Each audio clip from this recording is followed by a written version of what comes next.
அனைவருக்கும் வணக்கம். இன்னைக்கான ஆன்மீக பதிவில் நம்ம பார்க்க போகிற ரொம்ப முக்கியமான ஒரு பரபரப்பான தகவல் என்ன அப்படின்னு பார்த்தீங்கன்னா, மனிதர்களாக பிறந்த அனைவருக்குமே பார்க்கும்போது ஒவ்வொருவருக்கும் உதவியாக இருப்பதற்காகவே சமுதாயம் அப்படின்ற ஒரு அமைப்பு உருவாகுச்சு. ஆனால் பலரும் தங்களுடைய சுயநலத்துக்காக பிறரை ஏமாற்ற செய்கிறாங்க. இப்படி ஏமாந்தவங்க தங்களுக்கான நியாயத்தை வழங்குமாறு வேண்டக்கூடிய ஒரு தலம் தான் ஸ்ரீ நாவலடி கருப்பசுவாமி திருக்கோவில் அப்படின்னு சொல்லலாம். இந்த கோவிலை பற்றி தாங்க நாம் இன்னைக்கான வீடியோவில் பார்க்க போகிறோம். ஸோ இந்த பதிவு உங்களுக்கு மிக பயனுள்ள விகிதத்தில் இருக்கும். உங்களுக்கான நீதி கிடைக்கணும் அப்படின்னு நீங்கள் விருப்பப்படுறீங்கன்னா கண்டிப்பாக இந்த கோவிலுக்கு சென்று கருப்பசுவாமியை தரிசனம் பண்ணுங்கள். உங்களுக்கான நீதி அப்படிங்கிறது 18 நாட்களுக்குள்ளாகவே கிடைக்கப்பெறும் அப்படிங்கிற ஐதீகம் இன்றளவும் நிலவி வருகிறது. இந்த கோவில் எங்கே இருக்கிறது, இதற்கான பிரார்த்தனைகள் என்னவாக இருக்கிறது, இதனுடைய சிறப்பம்சம் என்ன அப்படிங்கிறத பற்றின பல்வேறு தகவல்களை மேலும் நீங்கள் தெரிந்த பலன் பெற வீடியோவை ஸ்கிப் பண்ணாமல் கடைசி வரைக்கும் பாருங்கள்.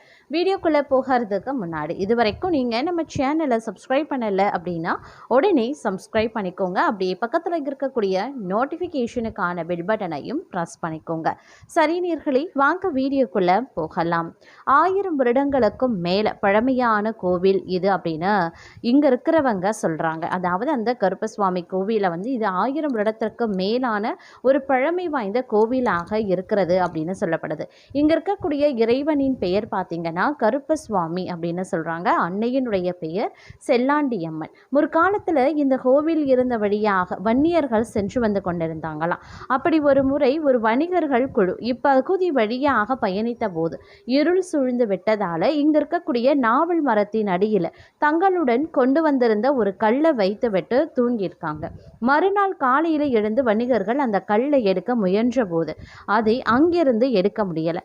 பல வாரம் முயன்றும் அந்த கல்லை நகர்த்தவே முடியாத போது அங்கிருந்த ஒரு பக்தரின் உடல்ல இறங்கிய கருப்பசாமி தான் இந்த இடத்திலேயே இருக்க விரும்புகிறதாகவும் அந்த கல் இருக்கும் பகுதியை சுற்றி ஒரு கோவிலை எழுப்புமாறும் கூறியதாகவும் அதன்படியே அவரது பக்தர்கள் கோவிலை கட்டியதாகவும் தலப்புராணம் சொல்லுது.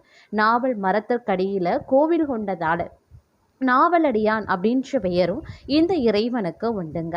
பிறரால் ஏமாற்றப்பட்டவங்க தங்களுக்கு நியாயம் கிடைக்க இந்த கோவில் பகுதியில் இருக்கக்கூடிய 3 வேலிகள் 3 எலும்பிச்சம்பழத்தை சொருகி வழிபாடும் பண்ணுறாங்க. தெரிந்தே பல தவறுகளையும் பாவங்களையும் செய்கிறவங்க கருப்பசாமி தங்களை மன்னித்தருள இதே வேண்டுதல் முறையை கடைபிடிக்கிறாங்க.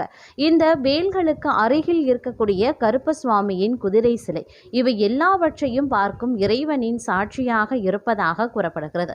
வேண்டுதல்கள் நிறைவேறியவங்க தங்களின் காணிக்கையாக இந்த கோவிலுக்கு சற்று தள்ளி இருக்கக்கூடிய பகுதியில் ஆடு கோழி போன்றவற்றை பலியிட்டு அவற்றை சமைத்து கருப்பசுவாமிக்கு படையில் வைக்கின்றனர்.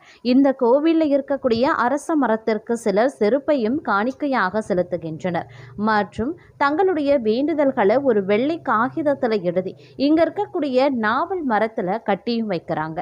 ஸ்ரீ நாவலடி கருப்பசுவாமி கோவில் பார்த்தீங்க அப்படின்னா நாமக்கல் மாவட்டத்தில் மோகனூர் அப்படின்ற ஊரில் அமைந்திருக்கிறது. இவ்வூருக்கு பல போக்குவரத்து வசதிகளும் இருக்கின்றது அப்படின்னே கூட சொல்லலாங்க.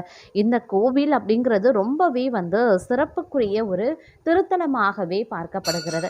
தங்களுக்கு நீதி வேண்டும், நான் ஏமாற்றப்பட்டு விட்டேன் அப்படின்னு கருதுறவங்க இந்த கோவிலுக்கு பார்த்தீங்கன்னா தங்களுடைய வேண்டுதல்களை வைத்து பிரார்த்தனைகளையும் நிறைவேற்றவும் செய்கிறாங்க. இந்த திருத்தலத்தில் மூலவராக பார்த்தீங்கன்னா கருப்பசுவாமி இருக்காரு, உற்சவராக நாவலடியான் இருக்காங்க, அம்மாள் தாயாராக செல்லந்தியம்மாளும் இந்த திருத்தலத்தினுடைய தல விருட்சமாக நாவல் மரமும் இருக்கிறது. இந்த திருத்தலத்தினுடைய தீர்த்தமாக காவேரி இருக்கிறதுங்க. இந்த கோவில் பார்த்தீங்க அப்படின்னா 1000 ஆண்டுகள் பழமையான ஒரு கோவில். இந்த கோவில் அமைய பெற்றிருக்கக்கூடிய இடம் அப்படின்னு பார்க்கும் பொழுது தமிழ்நாடுல நாமக்கல் மாவட்டத்தில் மேகனூர் அப்படின்ற ஒரு ஊரில் அமைய பெற்றிருக்கிறது. இந்த கோவிலில் திருவிழா அப்படிங்கிறது ரொம்பவே விமர்சையாக கொண்டாடப்படுதுங்க. இந்த கோவிலில் ஒவ்வொரு நாளுமே திருவிழா நாள் அப்படின்னு சொல்கிறாங்க.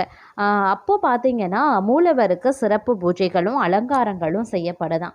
பிரார்த்தனை செய்து தங்களுடைய விருப்பங்கள் நிறைவேறியவங்க ஸ்ரீ கருப்பசுவாமிக்கு படையாள் அப்படின்னு சொல்லக்கூடிய நிவேதனங்களை சமர்ப்பிக்கிறாங்க. அவர் படையாள் சாமி அப்படின்னும் போற்றப்படுகிறாரு அப்படின்னும் சொல்லப்படுது. அதே மாதிரி இந்த கோவிலுடைய சிறப்பாக பார்த்தோன்னா தெய்வம் பீட வடிவில் அமைய பெற்றிருக்கிறதுங்க.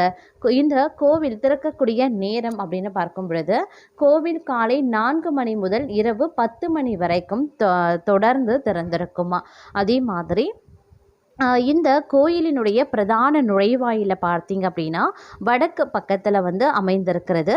இந்த நுழைவாயிலுக்கு எதிரே அன்னை செல்லண்டி அம்மான் எழுந்தருளி இருக்காங்க. பீடத்தில் அமர்ந்திருக்கக்கூடிய அவங்க அசுரனை அழிப்பவராக உடுக்கை, சூளம், மலர் மற்றும் குங்குமம் ஆகிய ஆயுதங்களை ஏந்தியிருக்காங்க. அதற்கு முன்னாடி மண்டபத்தில் சப்த கன்னிகைகளும் 7 கன்னியர்களும் இருக்காங்க. நுழைவாயிலில் சிவபெருமானின் வாகனமான நந்தி, ஒரு சிங்கம் அதாவது சிம்மன் மற்றும் மற்றொரு குதிரை என 3 குதிரை வாகனங்கள் உள்ளது. காவல் தெய்வங்கள் நாவல் மரத்தின் கீழ் எழுந்தருளி இருக்கின்றன. மரத்திலான ஊர்வல தெய்வம் தனது தேவியர்களான பொம்மி மற்றும் வெள்ளையம்மாளுடன் ஒரு தனி சன்னதியில் இருக்கிறாங்க. அவங்க ஊர்வலமாக வருவாங்க அப்படின்னு சொல்லப்படுதுங்க. இந்த கோவிலில் பிரார்த்தனைகளாக பெரும்பாலான பக்தர்கள் மற்றவர்களால் ஏமாற்றப்பட்டவர்களே அப்படின்னு சொல்வதுண்டு. ஏமாற்றப்பட்டவர்களே இங்கு தங்களுடைய வேண்டுதல்களை நிறைவேற்றிக் கொள்கிறார்கள். ஏமாற்றப்பட்ட தங்களுக்கு நீதியை நீங்களே வழங்க வேண்டும் அப்படின்னு பிரார்த்தனை செய்து கொள்கிறாங்க. கோவிலினுடைய மகத்துவம் அப்படின்னு பார்க்கும் பொழுது ஸ்ரீ நாவலடி கருப்பசுவாமி ஒரு சிறிய குழியில் இருக்கக்கூடிய பீடம், அப்படி இல்லைன்னா மேடை வடிவில் அவர் இருக்கார். முன்னொரு காலத்தை வணிகர்களால் வைக்கப்பட்ட கற்களுக்கு மத்தியில் இந்த கோயில் கட்டப்பட்டிருந்தது. இந்த பீடத்தில் பார்த்தீங்கன்னா சந்தனத்தால கண்கள், மூக்கு, திலகம் வரையப்பட்டு தெய்வத்தை போல அலங்கரிக்கப்படுதுங்க. பீடத்தில் ஒரு தலைப்பாகையும் வைக்கப்படுகிறது. பக்தர்கள் தங்களுடைய பிரார்த்தனைகளை காகிதத்தில் எழுதி அதை நாவல் மரத்தில் கட்டுறாங்க. அவை அகற்றப்படாமல் கோவில் வளாகத்திலேயே வைக்கப்படுது. இவை இறைவனிடம் சமர்ப்பிக்கப்பட்ட ஒரு கோரிக்கையாகவே கருதப்படுறதுனால அவற்றை தொட யாருக்குமே தைரியம் கிடையாது. கருப்பசுவாமி பீடம் கோவிலில் இருந்து சற்று தொலைவில் இருக்கக்கூடியது. அங்கு பார்த்தீங்கன்னா மக்கள் தங்களுடைய விருப்பங்கள் நிறைவேறிய பிறகு தங்கள் பிரார்த்தனையை கடமைகளாக கிடா விலங்குகளையும் சேவல்களையும் பலியிடுகிறார்கள். அரச மரத்தில் சிறப்பு காணிக்கை செலுத்தும் விளக்கமும் இருக்கிறதுங்க. முருகப்பெருமானின் கைகளில் இருப்பது போன்ற நீண்ட கைப்பிடியும் நுனியில கூர்மையான அடிபாகமும் கொண்ட 3 வேல்கள் அருகில் 2 குதிரைகளுடன் கோயிலில் மீண்டும் நிறுவப்பட்டிருக்கின்றன. தெரிந்தே தவறுகள் செய்தவர்கள் இந்த வேல்களின் மீது ஒரு எலுமிச்சை பழத்தை குத்தி அந்த பாவத்தை மீண்டும் செய்ய மாட்டோம் என சபதம் செய்கிறார்கள்.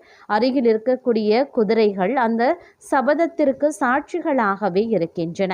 இந்த வேல்கள் சக்தி வேல் அல்லது சத்திய வேல் என்று அழைக்கப்படுதுங்க. மற்றவர்களால் ஏமாற்றப்பட்டவர்களும் பரிகாரத்திற்காக இந்த வேலிடம் பிரார்த்தனையும் செய்கிறார்களாம். அதே மாதிரி பழங்காலத்தில் வணிகர்கள் தங்களுடைய பயணங்களுக்கு இந்த பாதையை பயன்படுத்தி வந்திருக்காங்க. அவங்க இந்த இடத்தை அடைஞ்ச போது இரவு நேரமாக இருந்திருக்கு. அவர்கள் தங்களுடன் கொண்டு வந்திருந்த ஒரு கல்லை நாவல் மரத்தின் அடியில் வைத்துவிட்டு உறங்கியிருக்காங்க. மறுநாள் அவர்கள் தங்களுடைய பயணத்தை தொடர்ந்த போது அங்கு வைத்த கல்லை அவர்களால் எடுக்க முடியவில்லை. அப்போது ஸ்ரீ கருப்பசாமி ஒரு பக்தர் மூலம் தோன்றி தாம் அங்கு தங்கி இருந்ததாகவும் ஒரு கோயிலை கட்டுமாறும் அவர்களுக்கு அறிவுரையும் கூறியிருக்கார். பக்தர்கள் அந்த உத்தரவை பின்பற்றி கோயிலையும் கட்டியிருக்காங்க. தெய்வம் நாவல் மரத்தின் கீழ் இடம் தேர்ந்தெடுத்ததால் அவர் நாவலடி கருப்பசுவாமி அப்படின்னு போற்றப்படுகிறார். இந்த திருத்தலம் அப்படிங்கிறது ரொம்பவே சிறப்புக்குரிய ஒரு திருத்தலமாகவே இருக்கிறதுங்க. இந்த கலியுக காலத்திலையும் பார்த்தீங்க அப்படின்னா தங்களுடைய ஏமாற்றம் அடைந்தவர்களாகட்டும் இல்லை குற்றம் செய்தவர்களாகட்டும் நேரடியாகவே கருப்பசுவாமியிடம் தங்களுடைய கோரிக்கைகளை வந்து முன்வைப்பதும், அடுத்த 18 நாட்களுக்குள்ள கருப்பசுவாமி அவர்கள் வந்து பார்த்திங்கன்னா இந்த கோரிக்கைகள் வந்து ஏற்றுக்கொள்ளப்பட்டு அவங்களுக்கான நீதியை வந்து வழங்குகிறாரு, தப்பு செஞ்சவங்களுக்கான தண்டனையையும் கொடுக்கிறாரு அப்படிங்கிறது இன்றளவும் வந்து சொல்லப்பட்டு வருகிறது. பல பக்தர்கள் ஆயிரக்கணக்கான பக்தர்கள் பார்த்திங்க அப்படின்னா கோவிலை நாடி சென்று தங்களுடைய ஏமாற்றங்களை வந்து அந்த கருப்பண்ண சுவாமி கிட்ட ஒப்படைத்து விட்டு செல்கிறார்கள். தங்களுடைய பிரார்த்தனை நிறைவேறியதும் பார்த்திங்கன்னா அவங்க தங்களுடைய வேண்டுதல்களையும் வந்து வைக்கிறாங்க. அதே மாதிரி பக்தர்கள் தங்களுடைய குறைகள் மற்றும் கோரிக்கைகளை ஒரு காகிதத்தில் எழுதி அதனை நாவல் மரத்தில் கட்டி வேண்டிக் கொள்வது இன்றளவும் நடைபெற்று வரக்கூடிய ஒரு வழிமுறையாகவே பார்க்கப்பட்டு வருகிறதுங்க. இந்த கோவில் மிகவும் பிரசித்தி பெற்ற ஒரு தலமாக இருக்கிறதுனால நிறைய பக்தர்களினுடைய வருகை நாளுக்கு நாள் அதிகரித்து கொண்டே சென்றிருக்கிறது. உங்களுக்கு விருப்பமாக இருந்தால், உங்களுக்கு ஏதேனும் நீதி வேண்டும் அப்படின்னா கண்டிப்பாக இந்த திருத்தலத்தை சென்று தரிசனம் பண்ணுங்க. வியூவர்ஸ், இந்த பதிவு உங்களுக்கு மிக பயனுள்ள விகிதத்தில் இருந்திருக்கும் அப்படின்னு நினைக்கிறேன். இந்த பதிவு பிடிச்சிருந்தா லைக் பண்ணுங்க, ஷேர் பண்ணுங்க, கமெண்ட் பண்ணுங்க. மறக்காம நம்ம சேனலை சப்ஸ்கிரைப் பண்ணிக்கோங்க.